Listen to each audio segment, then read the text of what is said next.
घोषित कर दिया। उसके आतंक से देवता भी कांप उठे। आखिर कौन था हिरण्यकशिपु और क्यों भगवान विष्णु को नरसिंह अवतार लेना पड़ा? भगवान के धाम के द्वार पर दो रक्षकों ने महान ऋषियों को रोक दिया। उनके इस व्यवहार से क्रोधित होकर ऋषियों ने उन्हें श्राप दिया कि वे पृथ्वी पर असुर रूप में जन्म लेंगे। यहीं से इस कथा की शुरुआत हुई। समय बीतने के साथ दो शक्तिशाली भाई बड़े हुए। बड़े का नाम हिरण्यकशिपु और छोटे का नाम हिरण्याक्ष था। दोनों असाधारण बल और महत्वाकांक्षा के कारण पूरे राज्य में प्रसिद्ध हो गए। समय बीता और हिरण्याक्ष तथा हिरण्यकशिपु दोनों शक्तिशाली योद्धा बन गए। अब पूरी सृष्टि हमारी शक्ति देखेगी, हमें कोई नहीं रोक सकता। लेकिन शक्ति के साथ दोनों का अहंकार भी बढ़ता गया। सबसे पहले हिरण्याक्ष ने पूरे ब्रह्मांड को जीतने का निश्चय किया। जब तक पूरी सृष्टि मेरे सामने नहीं झुकेगी, मैं नहीं रुकूंगा। हिरण्याक्ष जहां भी जाता, सभी उसके भय से कांप उठते। देवता भी उससे बचने लगे। इसका अभिमान अब पूरी सृष्टि के लिए खतरा बन चुका है।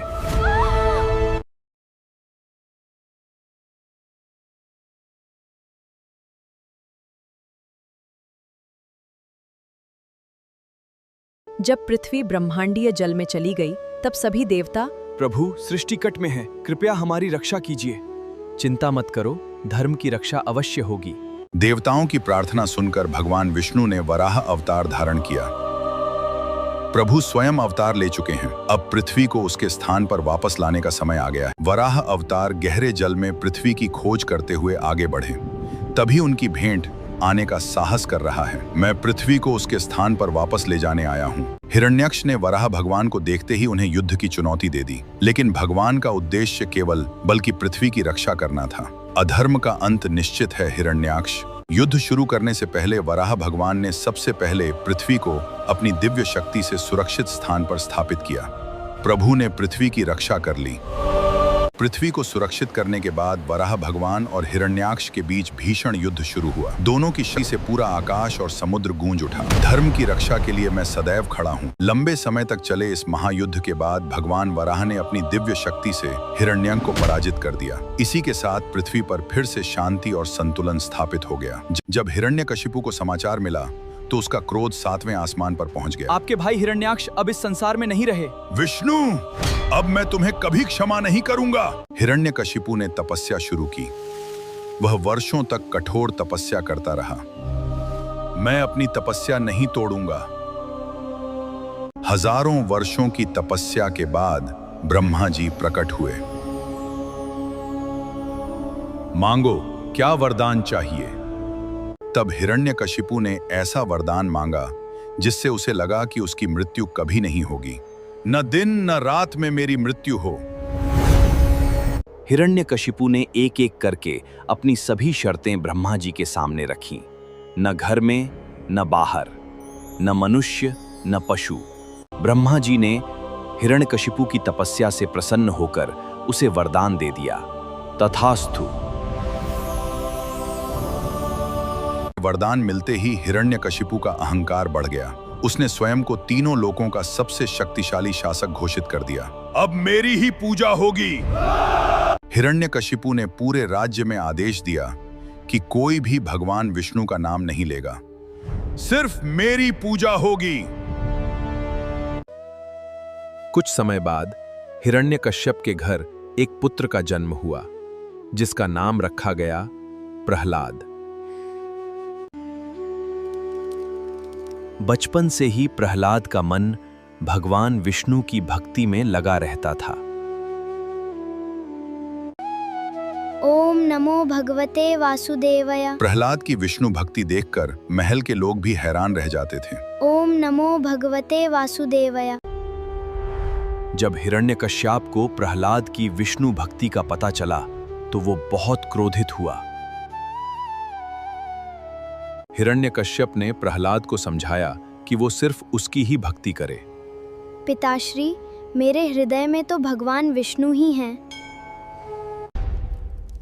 प्रहलाद ने विष्णु भक्ति छोड़ने से मना कर दिया और हिरण्यकश्यप का क्रोध और बढ़ गया। हिरण्यकश्यप ने प्रहलाद को गुरुकुल भेजा ताकि उसे राजनीति और राजधर्म की शिक्षा मिले। गुरुकुल में भी प्रहलाद ने अपने साथियों को भगवान विष्णु की भक्ति का महत्व बताया। विश्व के कण कण में विष्णु हैं, उनकी भक्ति ही सच्चा सुख है। गुरुकुल से लौटने के बाद हिरण्यकश्यप ने प्रहलाद से पूछा कि उसने गुरुकुल में क्या सीखा। पिताश्री, मैंने सीखा कि से बड़ा मार्ग है, सबसे बड़ा मार्ग है। प्रहलाद की बात सुनकर हिरण्यकश्यप समझ गया कि गुरुकुल की शिक्षा भी उसकी भक्ति नहीं बदल सकी। प्रहलाद, तुमने मेरी बात नहीं मानी। प्रहलाद को पहाड़ से नीचे भेजा गया, लेकिन विष्णु भक्ति में लीन प्रहलाद पर कोई आंच नहीं आई। प्रहलाद को डराने के लिए सांपों के बीच बिठाया गया, लेकिन विष्णु की भक्ति ने उसका विश्वास नहीं तोड़ा। होलिका प्रहलाद को अपने साथ लेकर बैठी, लेकिन प्रहलाद का विष्णु पर विश्वास अटल था। अग्नि शांत होने के बाद प्रहलाद बिल्कुल सुरक्षित था, लेकिन होलिका नहीं बच सकी। प्रहलाद को सुरक्षित देखकर हिरण्यकश्यप ने उससे भगवान विष्णु के बारे में पूछा। प्रहलाद, बताओ विष्णु कहाँ हैं?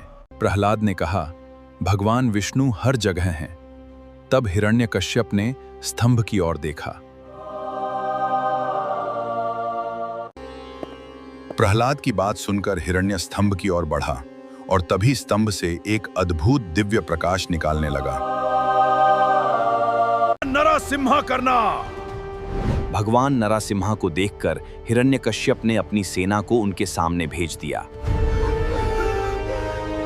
जब सेना भी नरसिम्हा के सामने टिक नहीं सकी, तब हिरण्यकश्यप खुद उनके सामने आ गया। विष्णु, तुम मेरा कुछ नहीं बिगाड़ सकते।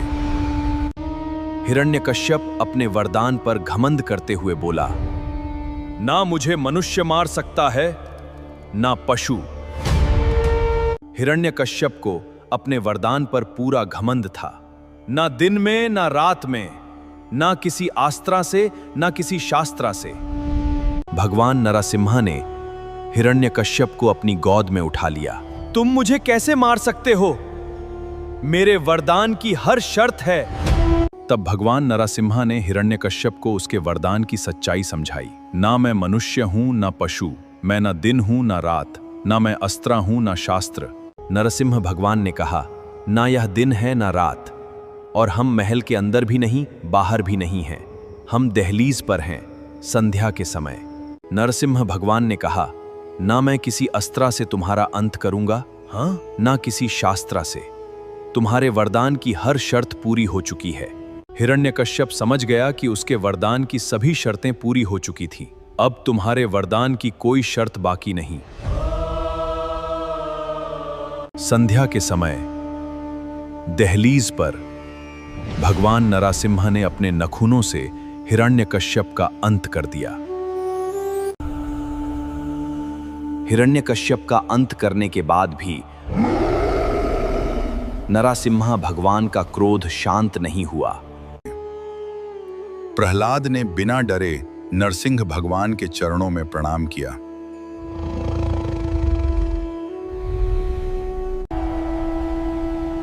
प्रहलाद की भक्ति देखकर नरसिंह भगवान का क्रोध धीरे धीरे शांत होने लगा। अगर आपको यह कहानी अच्छी लगी हो तो वीडियो को लाइक करें, सब्सक्राइब करें और कमेंट में जय श्री विष्णु जरूर लिखें।